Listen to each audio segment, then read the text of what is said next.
Bilang Pilipino program or 4Ps have received financial aid. 2.5 million families who are not part of the 4Ps program received cash relief. A total of 40,000 families whose incomes rely on transportation services also received financial aid. In total, the DSWD has disbursed 31 billion pesos for the social amelioration program. The department is targeting to help 18 million low-income families all in all. Talks of a second round of SAP are also ongoing according to the DSWD. Those who will qualify for SAP can receive up to 8,000 pesos for 2 months, or 8,000 pesos each month for 2 months, depending on which region they are residing. After having 45 of its health workers infected by the coronavirus, the RITM, or the Research Institute for Tropical Medicine, now confirms that 38 among them have fully recovered. 7 remain under quarantine but are now in stable condition with mild to no symptoms. The recovered health workers from the RITM have gotten back to work. Last week, the RITM tested over 1,000 of its employees, most of which have already gotten their results.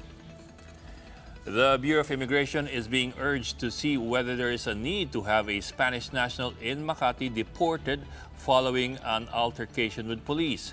Senator Panfilo Lacson, who is a former PNP chief, says the Bureau should act swiftly if a deportation proceeding is in order. The Makati City Police has already said that it is looking to file charges against the expat who was seen in a viral video confronting and cursing uniformed personnel. Lacson insisted that arrogance against authorities has no place in the country.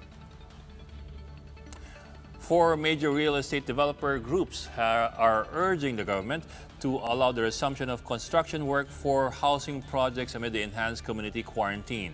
In a video conference with the Human Settlements and Urban Development Department, the Subdivision and Housing Developers Association, Chamber of Real Estate and Builders Association, Socialized and Economic Housing Developers of the Philippines, and the National Real Estate Association argue that the housing industry can be an economic pump primer as the business sector expects huge losses because of the COVID-19 crisis.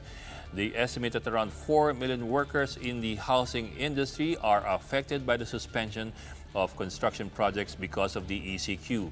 The president earlier hinted that construction workers might be allowed to get back to work soon as the government is considering to implement a modified community quarantine scheme. Authorities shut down a clinic run by a Chinese resident in Parañaque that was operating without the proper permits. Residents say that several Chinese nationals frequent the clinic, located in an old commercial building in Barangay Baclaran. Upon investigation, authorities found various medicines with Chinese labels.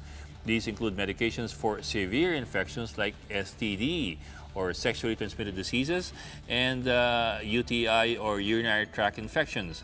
Barangay officials also confiscated the alleged medicines for the treatment of COVID-19. These have been turned over to the Food and Drug Administration for further inspection. Now, apart from questionable medicines, the clinic also has no license to operate from the DOH, according to the city's Public Health Department. Kung pumapasok doon ng mga tao for treatment, nakakatakot yun. Kasi walang infection prevention control. Very dangerous, and that they are not even licensed by the Department of Health, and that wala silang FDA approval of the medicines. And that's the latest on the enhanced and expanded community quarantine. For more updates, follow News 5, The Philippine Star, and Business World Online.